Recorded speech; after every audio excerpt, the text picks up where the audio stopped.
The bridge. Nampi first.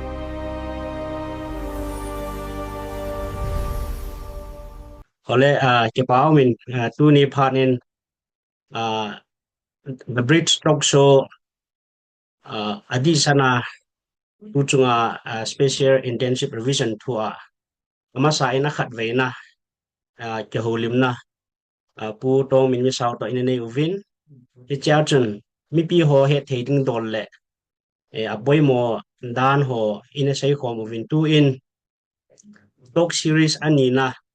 ichi SIR2 mama adi sana post draft rule publication thua hin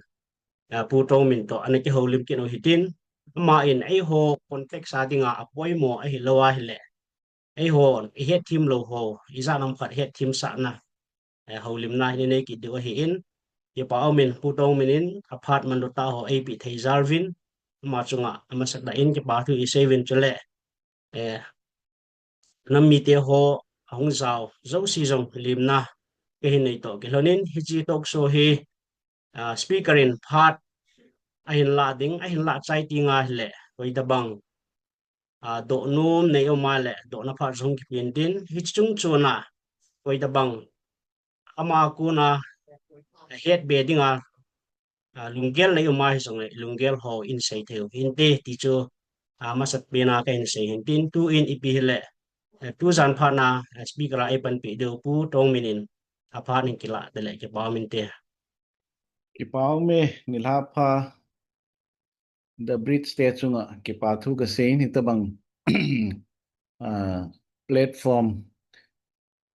online na hi jong le nam mi pi te koi tabang lungboi na hi lo le he theme lo ma hi le special intensive revision of electoral roll chung changa I henum hon ai lo le I het chen lo hon het chen thein na nei thein na ding platform na hin do hi ki pa min tu chung hi moderator pu na hin sei ma banga ani wei chan na SIR chung changa kihoulim na hung hitan e phat hala sau lovin adi set in tu ni nitha isei nom pi pen hi mundang tanga nam mi te jong lew hen ai ho naw atam namun pen Manipur context ikihoulim diu chu amasan ka hin het sa in mundang tanga ho jong chun het no mom le chun het thei thu he yong le pi pena chu tam na penu chen tam na penu Manipur hin chu le SIR jong peace khat aniki chai hi ta je achu Aban hi ipti di ham ipi bol diu ham itabang lung kham na lunggim na di ham hi lowa hi le Aban hi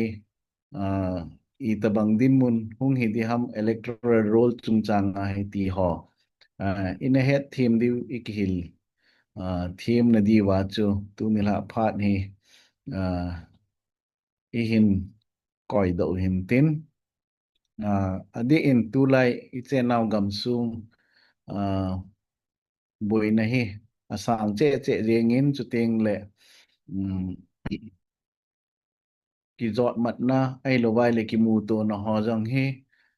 dei bang hi thei ta lo phat a hi tan adi in northern Manipur Kangpok Pilang district Kangpok pi district langa ho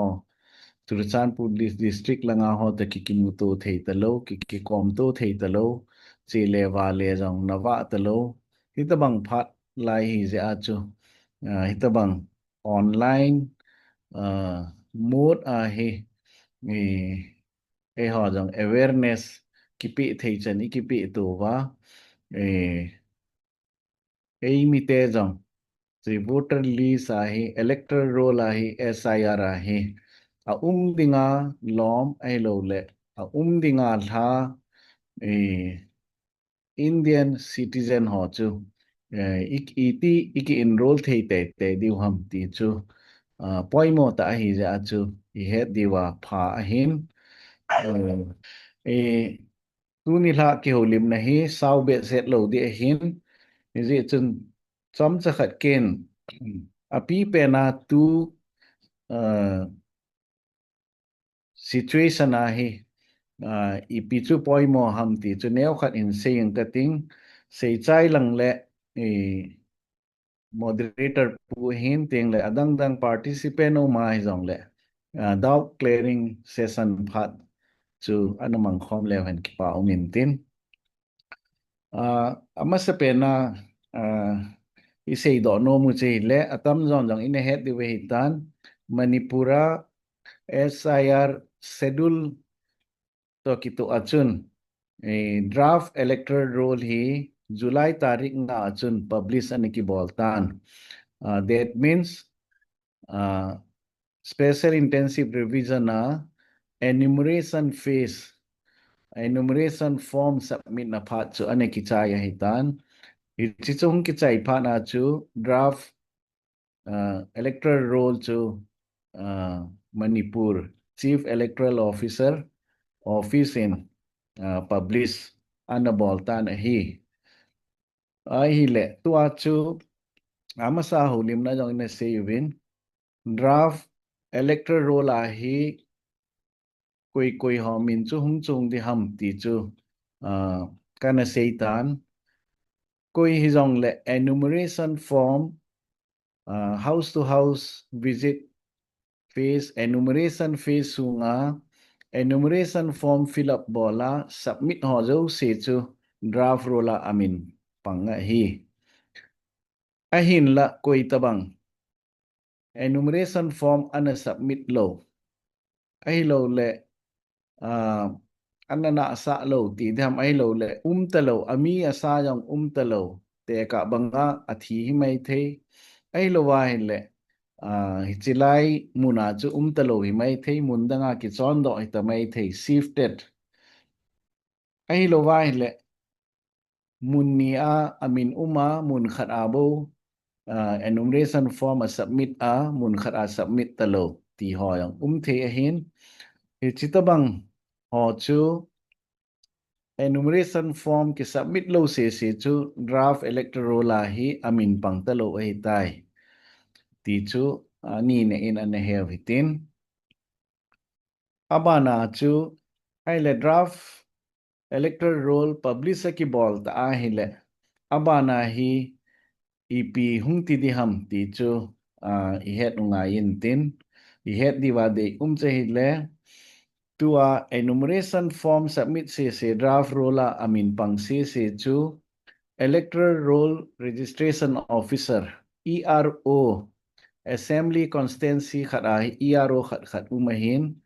chi assembly constituency a ERO chun enumeration form ki submit zo se chu ti chu draft rolla amin pang zo se chu a enumeration form ho abona scrutinizable ding a check ding a khol ding chỉ di nam di loham ti avet chil ding chỉ cho vet chil đâu tiếng lệ chỉ vang hi aphanai chỉ enumeration form wang hi adi nai enumeration form a detail ki pe ho jang a ki tu nai adi lo wam poi ti ho se chu a chu ma koi do in tin hin la ERO in doubt ane case ho for example enumeration form a last SIR kamin 2005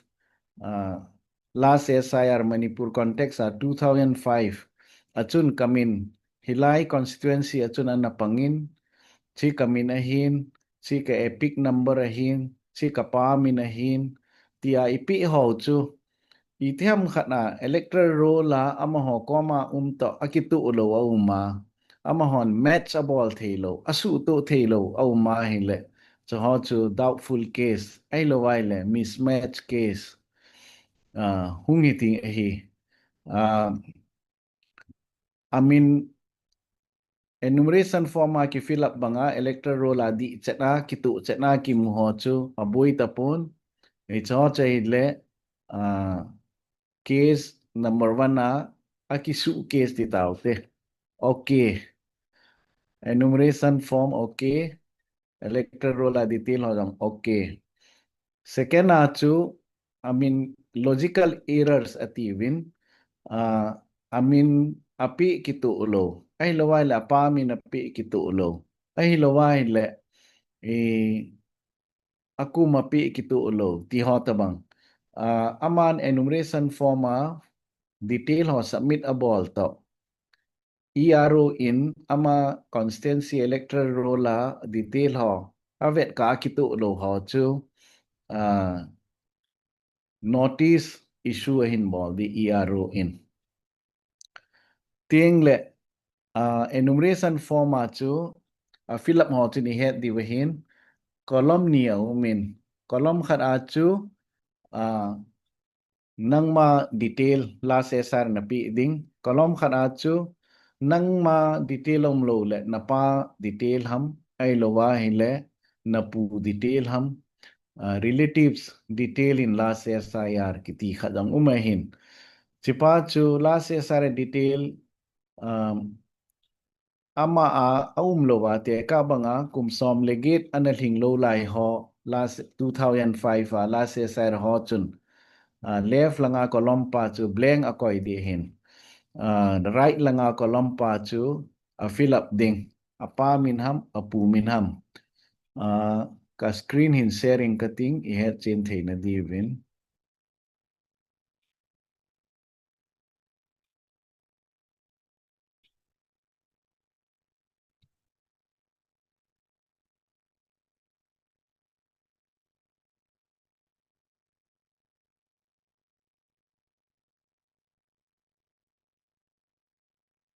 sorry boy khat mungkin inzol hin sharing cutting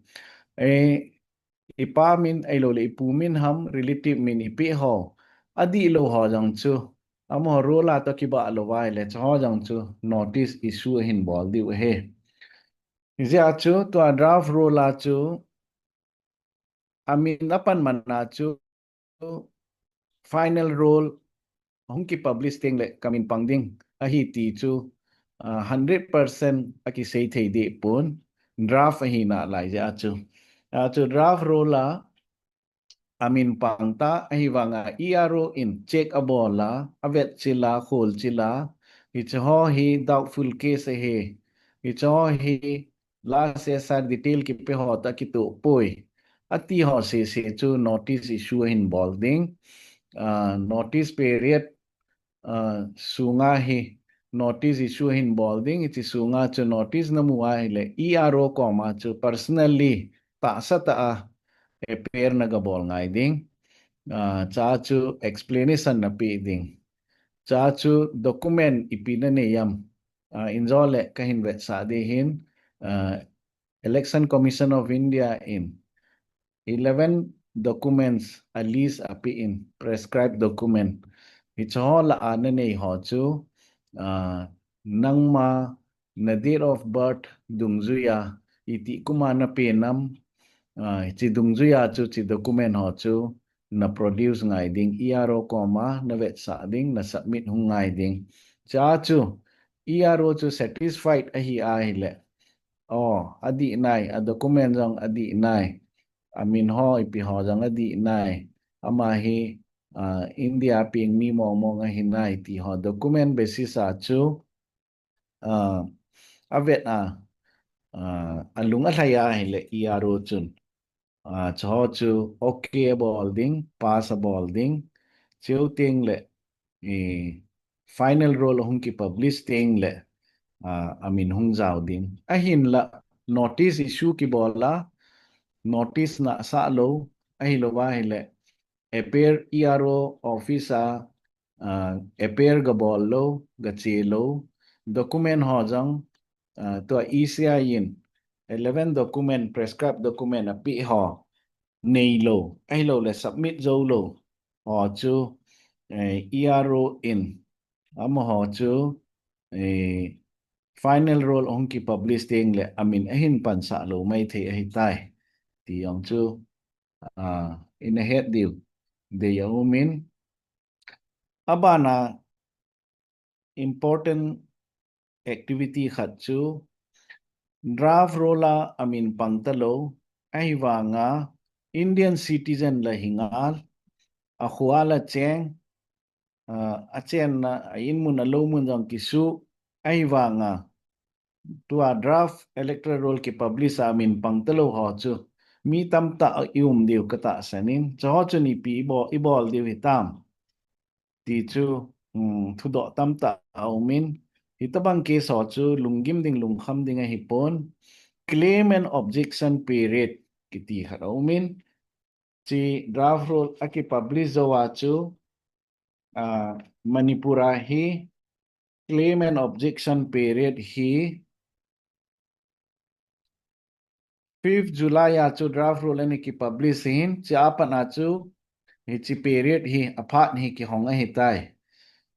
July tarik nga apat August tarik li chan ge hi claim and objection period hin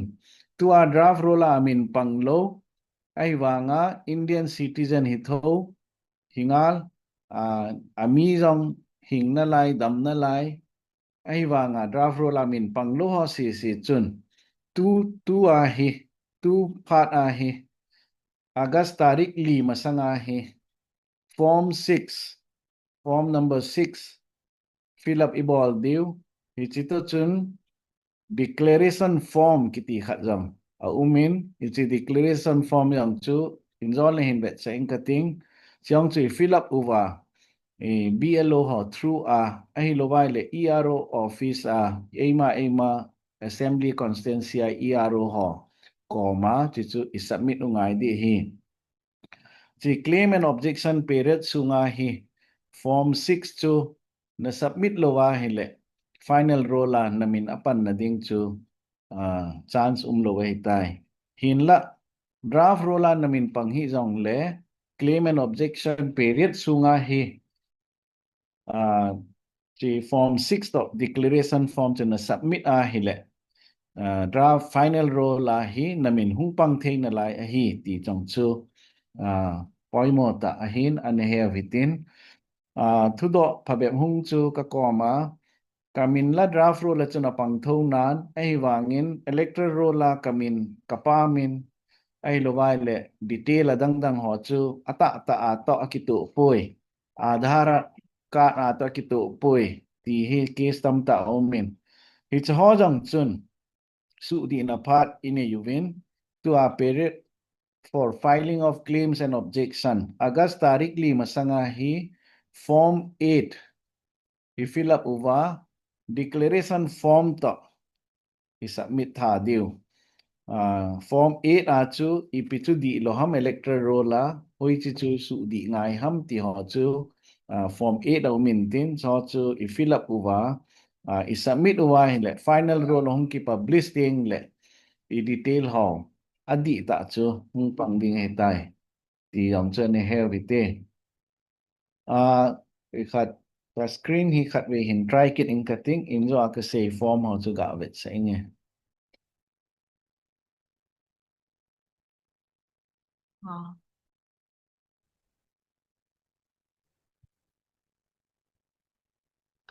cái một thầy tam cái David một thầy cái một thầy chứ eh you know thima cái hình bol le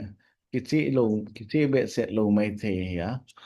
chi hi form 6 to injo ka say draft roll min pangdo hon form number 6 chuting le chi declaration form hi I submit tha diu he chi declaration form hi veleu chun SIR enumeration form ta chun ki hibet set lo he number 1 chu details of the elector in the electoral roll of last SIR namin umam ti chu ado okit he form 6 jong he enumeration form jong ki dong hin form 6 jong he chi ki dong kit au ma hi le ti lai column number 1 khu na fill up ding nang ma detail lo le blank na koi ding lo wa hi le nang detail lo wa hi le right side na information pi na column number 2 khu section 2 khu napa min last SIR ana uma hile hi chi chu lai khuna fill up the napa lo yong le na nuwa jong hi the na puwa jong hi the last SIR chuna vet ding napa minimum na nu minimum ai lo le na pu minimum pen pen chu apa pen chu ipa minimum ai le chi chu best the hin nu mei ajinei do hon jong izi pa min hilowa ipa min zo koi di he la ya he aji chu SIR hi atam zo nu mei jinei do ho hi ahung kon na apa min ta zo link ki bol hi ja chu sa hi hi thei chana nu mei jinei hon jong apa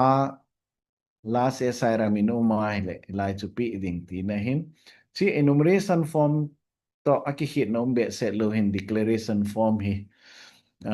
tiếng lệ anoya column number 3 a chu nangma details on a pi ding adang chai le signature na ball ding BLO comma na submit ding tin na hin chi form 6 to chu le form 8 correction of details i ball di ong le hi chi declaration form hi submit tha te te attach ball te te nga ye notice draft rola amin panga ahia notice mu ho chun chi document ho he 12 prescribed document 11 he in fact 12 na khu aadhar hin aadhar hi citizenship hi na document a kisim lo hi ja chu 11 chen gei khu chi document som le khat la hi khat na ne yam ni na ne yam thum na ne yam na nei pen pen chu ERO in notice na hin pe a SIR na form aki ve ina hi le match aki ball thei pon ai lo le na detail ho di pon hung ki su di in na hung nga ye ati te nga ichi te ngole chi document ho hi inei zat zat iki choyu wa self attest i ball wa ERO comma iga submit deal ipi lu no nga ye icha ai ho dinga document api by pending chaile birth certificate issued by competent authority tiếng lệ number 5 matriculation certificate mi dâu se matric pass dâu se chun Board of Secondary Education in certificate issue a ball chu khu is submit a hin le ipa min jong pangta a min jong pangta date of birth jong pangta chu document abai pen le nawa pen khat hiding in kata sanin chitai lo wa chu caste cert ST certificate jong produce ball thi he chi chu hin tin dang hi ga ve nge pi bet sa thi mum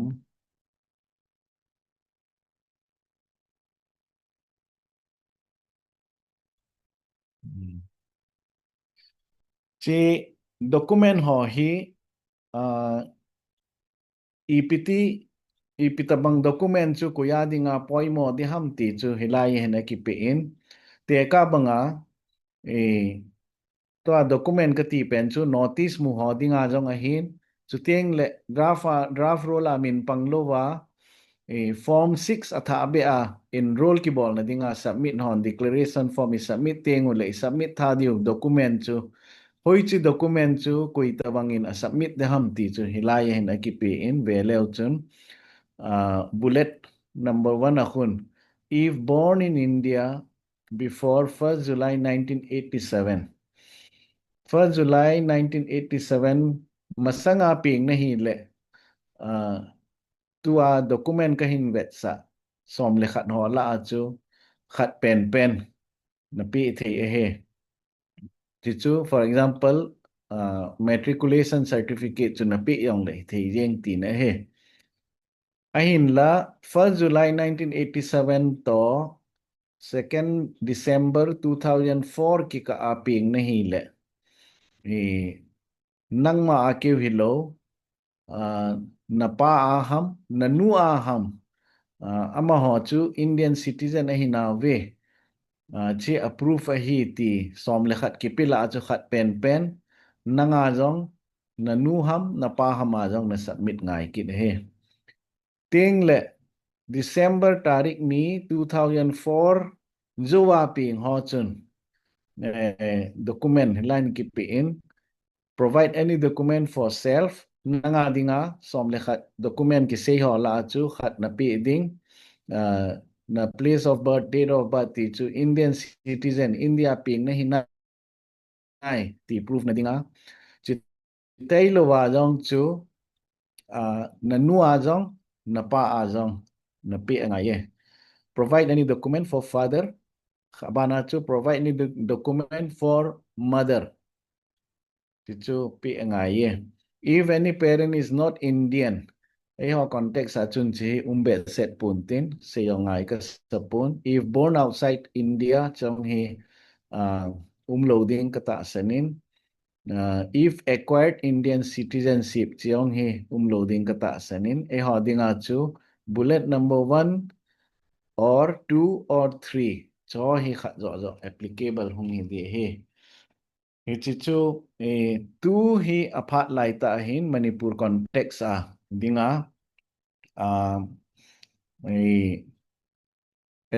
draft electoral rola amin panga ai wanga notice na mu wa hile ipi chui bol diu ham ti chu ke so hintin amin apan ta alwa adam na lai eligible voter hi wa hile citizen hi wa hile form 6 is submit due along with declaration form chu tieng le details of draft electoral roll chu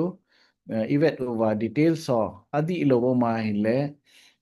form 8 to declaration form tua hi apart na hin submit the hin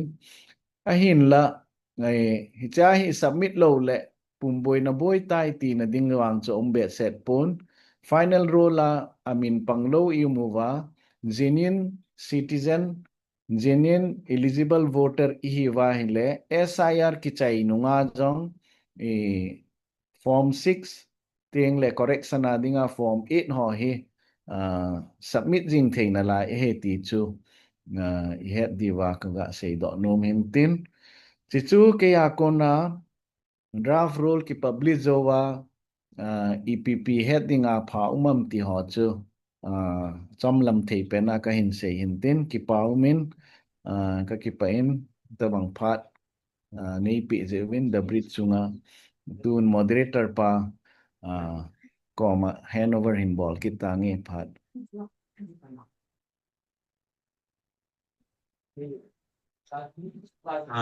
cái báo mình acham kim ta le abailam ta he thedingin speaker puren sai ta in tu in tu do na kot kai hin hon masangin ken do na ni le thubim nong kating ama sa penin hichi was draft rule publish ong ke bol zo hin tam ti di ha hi pi ho lung op kai na thei ding hi tam ni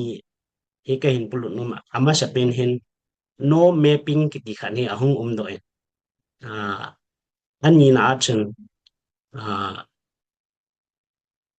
ipia mi tia hele no discrepancy list ki ti khan he om ke he ti te ni he APCA te ni hum thaya no mapping list ar chu koi ho chu ma chu ta le APT su tu thei ham ti cho hi en an ni na ki ra chun chi discrepancy list a ho chu koi ho ta bang chu ma chu ta le e ta bang lampia hi chu su di thei ham ti pa chu ama spelling speaker pol hin sein le pa min te e no mapping kiti pen chu tu chun screen a chun kahin display in enumeration form pen chu left langa column pa chu detail of elector in the electoral roll of the last SIR electoral roll namino ma le line detail pen kiti ahin right langa column pa section a chu napamin ay lawai le na relative khat pen na nu ham na pu ham au ma hile ama min chu pen kiti hin enumeration form wang ki submit ahi wanga chiteni column hi blank ki koi kha a hi le ti chu no mapping hi number 1 a submit mo hi po ye chiteni hi I fill up the detail email information email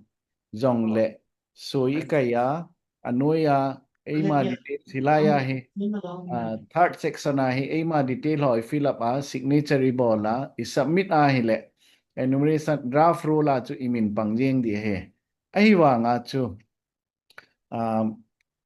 injo akasi ERO in na enumeration form chu scrutiny ding check ding avet chila khul chila last SIR nang minjong panglo ting le last SIR na puham na pa minham jong panglo ki fill up lo detail ki pelo ahi le no mapping ahi tai. Secondly, no mapping a thei case chu detail wang na pi nang detail ham ai lo le na pa na pu detail ham na pi ai wanga amahon last selector roll a ERO in e match a ball le a ball thei lo amin ho jong ki bang lo mai thei nang in hilai na pa min na ji to ERO comma last selector roll a amin na pa min chu a hol le amu lo hi mai thei ai lo wai le na pu min ham kui min ham na pi pen a hol le amu lo hi mai thei so ho ta bang ke zong chu no mapping list chu teng le discrepancy list pen chu logical errors ang ativin chahi enumeration form wang ki submit ai wanga a detail so akipe ho to enumeration form a kipe ho to electoral roll 22 electoral roll ahi lo le last SIR electoral roll la detail ho to akivet ka le ki bang lo ki match to thei lo ti ho chu discrepancy error logical error discrepancy list ti wa hung pang him te ti chu keima het chena ka ga hil chi nom he lại cái bảo mình tu in ai ho hi atam zo hi thing hang ku chang ti ding ham ai hi atam zo hi vin mi hi Aadhaar card nei lo ai lo wa hi le birth certificate nei lo ti ho tamang hi aum so in hi chu ho ading tamanga hi ipilam pi theyam hi chika la hi in hil chin kit wen tim sta le abana chen gam danga ho hin ai thim lo hi so ding in ka ging cha in aji chum ni atam zo hin SIR hi sa be se lo hi sa nga hi Aadhaar card anei ja hi Aadhaar card ka nei nai ta hi lungmung hi mi phabe hi in ka he in city adi sana city a hin hi cho ko ma jang hi pi thu map na sei no mam na hi te ni chu hin sei le chen ki pa amen te khat na chu Aadhaar card chu sei ma salew han Aadhaar card chu hilaya to ka hin ta do screen na chun ve lew chun number 12 a chun Aadhaar in election commission in order issue a ballin on the basis of Supreme Court ruling three instruction issue bolahin Supreme Court chen gaya Aadhaar card thu hi SIR to kisaya ane kisaya hinla SIR chu ECI in a say chu Supreme Court Aadhaar hi citizenship proof hi poi ahinla government issuable document khat hi zi chun identity proof awang ki accepting ai wanga Aadhaar basis electoral roll eligibility decide bolding eligible mi khat chu Aadhaar ane in eligible hi tia decide bol na wang ahi thei poi ti chu Supreme Court chen geya case chi election commission in ajo ahin ti ai le hilaya jong hi point number 12 akoi na wanga khu identity proof vet sa na dinga bo ki koi hin Aadhaar bo na submit hi le notice na mu teng le na document adang submit lo wa Aadhaar bo na submit le na explanation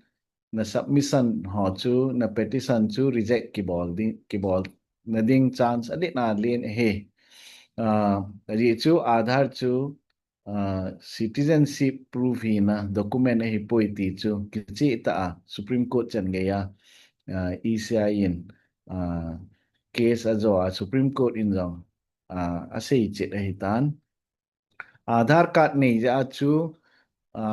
boina dang dang wang chum lo mai thei te ka banga facility government apat facility mu na driving license sim na ham ai lowa hi le ration card sim na ham ai lowa hi le income tax certificate sim na ham any government document or facility apply bol na dinga ke chu Tongmin ka hin chi ka Aadhaar card hin ka Aadhaar card na jong kamin che hin kalim jong omin na chi approve he tia I submit na cho hi the ye ai wanga so far as special intensive revision of electoral roll tiute electoral roll is concerned Aadhaar ke se achu electoral roll amin ki hum theilo he ti chu sei chen no movin ani na chu e ho hi thing langa cheng long ita movin mi tam ta hi illiterate jang mi phabep yum na la yuvin cho chun document nei lo mai the hin cho dinga chu ep submit bol da ham ti chu question chu hoi le jing in kin jong kan ne gel jing ngai wanga a solution set ka he thei lo min a ji chu election commission in prescribed document api hi chi som le khat bo vi hin ngai cho hol a hi khat pen chu ai lo le ni ham chi submit lo wa hi le electoral la min ki khum na imin apan ding chu thil ha sata hung hi ding a hin hi cha e ho thing la nga ho dinga ga nei bai lam thei pen chi pi hung hi di ham ve khom lew hen te ka banga permanent resident certificate number 6 hausapu in thing lang cheng hausa ki vai pute hi da chau sapu in ama hi ka khumi hi nai tia village authority letterhead a pe a ai lo le SDO office am khat a ama hi chi khumi hi nai ti certificate ham house apu na pe chu SDO SDC office am khat in verify ball thea aki submit thei le ERO chunga kingam a he ERO satisfied a hi a he nge chi acceptable hi na ti le accept le hi je nge he ja hi document EP nei wam thing thanga cheng hon ti hi electoral min panglo min pan na ding ngai tu ho chun ni cho la hi abai lampe na mu the EP umam ti hi I ho luwa iki koi tu bu chu hungai de he te ka banga lo mun nei ho chun lo pata document ho ham ina nei khau in mun pata nei o ma in mun pata min o ma le cho bang chu produce ball the hi re adang wang chu ken jong ka hin khol hungai na la in te cha document na pang chet lo I tabang document chu ki produce le ERO in accept thei dam ti pa hi outside the prescribed document of ECI chu adang wang chu hung ha sa ding in au me kamu hi chan chu ga sei phot ni na oh la la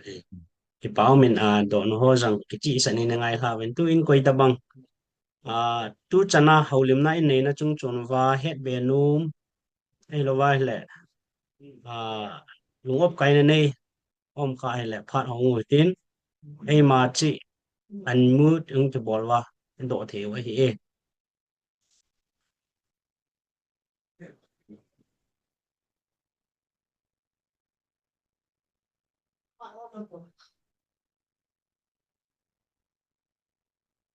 do na khat tek sa hung min chi hin sim hang ka tin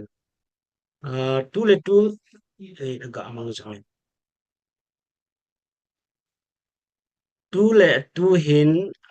voter ID nei lo ho chu chu le SIR Manipur draft list a zong zau lo ho hi form 6 na new voter registration adding in online I can apply in submit ka bole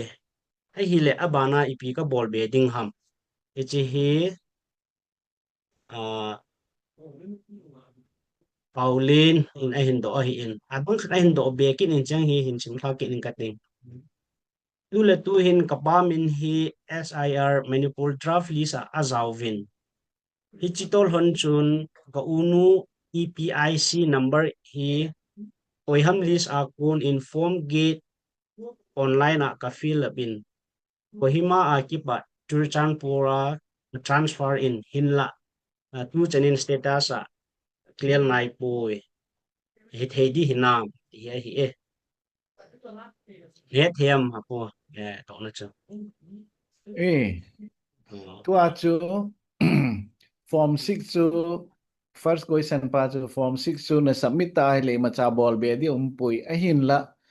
in zo ka sei banga form 6 bo se chu na submit le thing lo he chu ise yu chu form 6 chu na lola form 6 chu na submit chu pha a ai wa ngai zo ka sei banga form 6 along with declaration form to submit ngai he ti chu na submit hinam ti chu na khol ngai in tin na submit le pha na submit lo wa hin le BLO in verification hung bol in tin visit hung bol in tin address a chun BLO chu na ki mu pia hung ting le declaration form yang chu na fill up a na submit kit ngai in te ting le second question pa chu form 8 ka submit tan tu ge ni ma cha action om nai poi ti pen chu kohima pana manipura hung ki chona address khel na dinga form 8 ki submit hiya hi chi pen chu form 8 chu itiana na submit ham chi chun pon te ka banga SIR ki pat masanga na submit hi ai le action hi tua kila loading SIR ki chai ting na bo kila ding hinla tua claims and objection period draft rule ki publish jo wapat a August tarik li tu phat lai ta tu period sunga na submit a hi dawang chun chi claim and objection period sunga hi na form 8 chu action ki lading decide ki bol de ti chu say no me ki pau men do na hin nei ho chunga song velin ki pa thu i sevin tu in kihoulim na ma sa jong che in sei ta hin song le atha be in remind ki bol ki no hitin tu chunga SIR hi imin i khum lawa hi le itabang a hi thil hung thading ham na ta le SIR poimo dan pa hi speaker po in lung sit tai na velin na mi te ho lung sunga a velin hin khum pi ki in tin hi chu tu nia dinga kihoulim na a chei jong hung hi dinga hi tai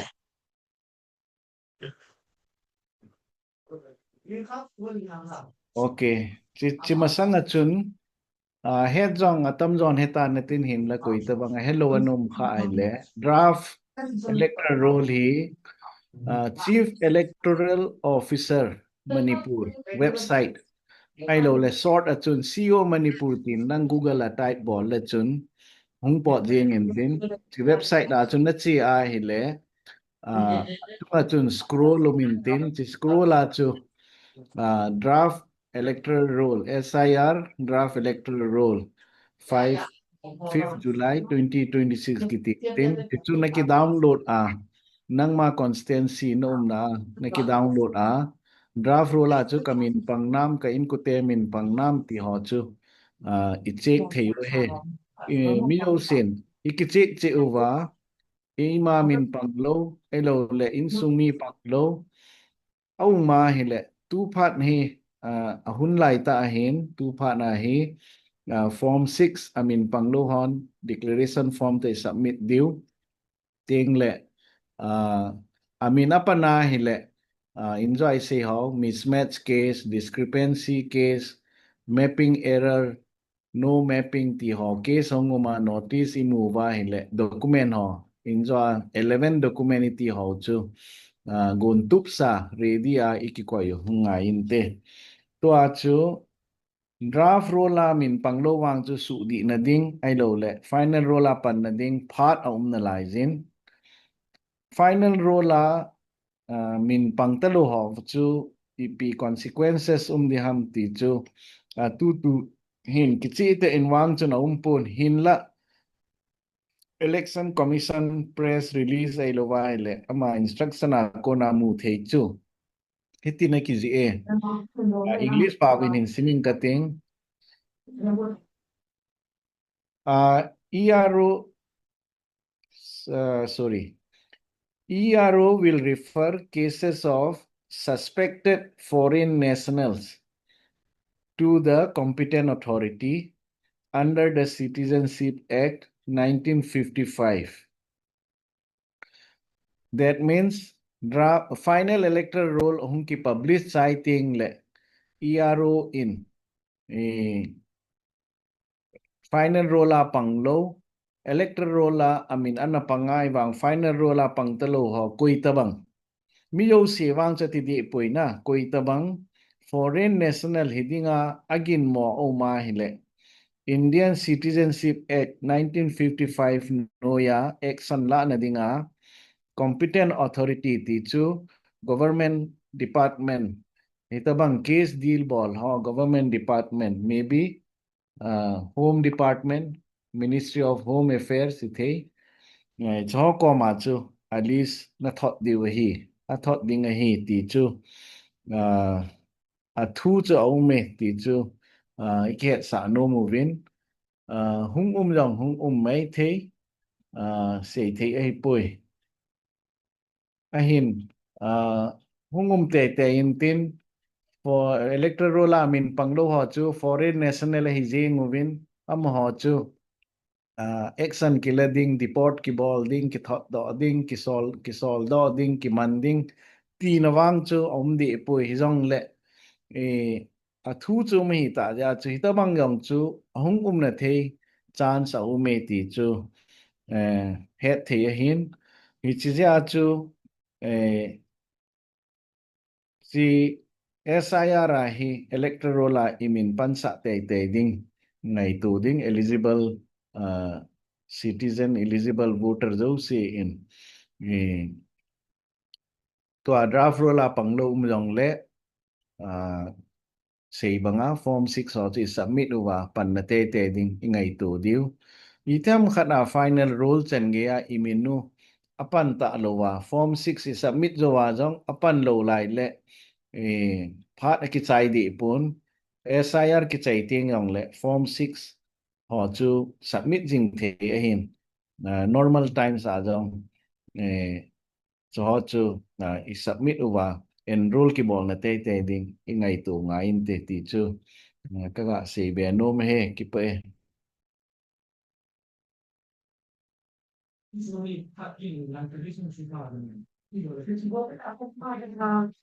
Paumen tu ni ha kihoulim nau chu hi chan chu hung hi kan tin angai chat na ai lo le het dinga poimo het dinga lom ahum kina hi le tok aban hi nei zom jing deu hin tin le tu jan pa na a chei chan hung panga sta le speaker pa in ahun le phat man tam ta ho a hin pi ova a het na le na mi tia dinga apoi mo e ti ho a hin gel to kilana a phat ti ho in pi thei zalin ke pa thu e sei win sta zong le the bridge team ho chunga ke pa thu sang te ni bung win hitabang platform in do pi ova apart le thil su dung zo ya nam mi pi ti ho het ding le san tong le thei lo le chi na het na tam pi zil do thei dinga anen la na chungwa am ho zo si chunga ke pa thu e sei win he bon chawin mang phau tin tam sel taw de ông pha cái bảo mê ole mang pha